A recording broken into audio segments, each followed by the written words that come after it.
प्राप्त काल हा विशाल भूदर सुंदर लेणी तयात खोदा. केशवसुतांच्या तुतारी कवितेतील या ओळी म्हणजे कोकण मराठी साहित्य परिषदेची ओळख आहे. नमस्कार, मी विशाल पवार म्हणजेच मराठी कवी. 2 दिवसांपूर्वी छापील पत्रक व्हॉट्सअपवर रोहिदास पोटे सरांनी पाठवले. विषय होता नवीन कार्यकारिणी निवडीचा. आजची मीटिंग म्हणजेच नवीन कार्यकारिणीची निवड.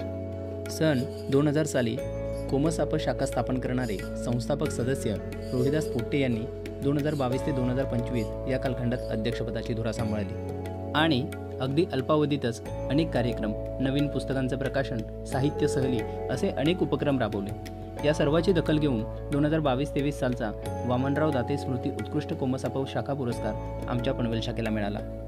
आज अनेक सदस्यांच्या उपस्थितीत पुढील 3 वर्षासाठी नवीन कार्यकारिणीची निवड देखील जाहीर करण्यात आली. नव्याने नियुक्त केलेले 2025 ते 2028 या कालखंडातील अध्यक्ष श्री सुभाष कुडके सर यांचं अभिनंदन रोहिदास पोटे सरांनी केलं. उपाध्यक्ष डॉक्टर अविनाश पाटील सर यांचं देखील अभिनंदन पोटे सरांनी केलं.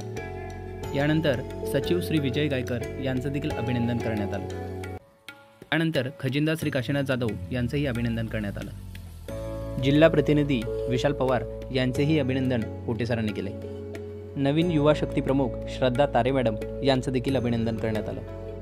यानंतर कार्यकारिणी सदस्यांमध्ये देखील अनुक्रमे श्री नागनाथ डोलारे, सौ जयश्री शेट्टे, श्री शिवाजी मोटे, श्री आप्पासाहेब पवार, सौ रंजना करकरे, सौ मिनल वसमतकर आणि श्री भुजंगराव हिरवे यांचं देखील अभिनंदन करण्यात आले. यानंतर सल्लागार पदावरून कायम आम्हा सर्वांना मार्गदर्शन करणाऱ्या ज्येष्ठ साहित्यिका ॲडव्होकेट सुनीता जोशी मॅडम यांचं देखील अभिनंदन करण्यात आलं.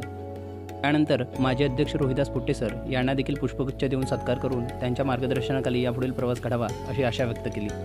त्यावेळी उपस्थित असणारे सल्लागार उत्तमराव तरकसे यांचं देखील अभिनंदन करण्यात आलं. यानंतर चहा नाश्त्याची व्यवस्था ज्या दादांनी केली त्यांचं देखील आभार मानण्यात आले. यानंतर शेवटचं भाषण सध्याचे नूतन विद्यमान अध्यक्ष श्री सुभाष कुडके सर यांनी केलं. मॅडम असतील किंवा अनेक सगळेजण असतील किंवा मी काम करेन असं त्यांना वाटतं आणि त्यांनी माझ्यावर विश्वास दाखवलेला आहे. त्या विश्वासाला मी पात्र राहीन आणि पुढील 3 वर्षे आपण चांगल्या पद्धतीने कार्य करू. सर्वजणांची मला साथ मिळेल, सर्व कार्यकारिणी सहकार्य करेल अशा प्रकारची अपेक्षा व्यक्त करतो आणि आपण सर्वांनी असं खेळत पुढील 3 वर्ष कार्य करूया. अशा प्रकारे अध्यक्षीय भाषण संपवून कार्यक्रमाचा शेवट केला आणि आम्ही आपापल्या घरी निघालो. धन्यवाद.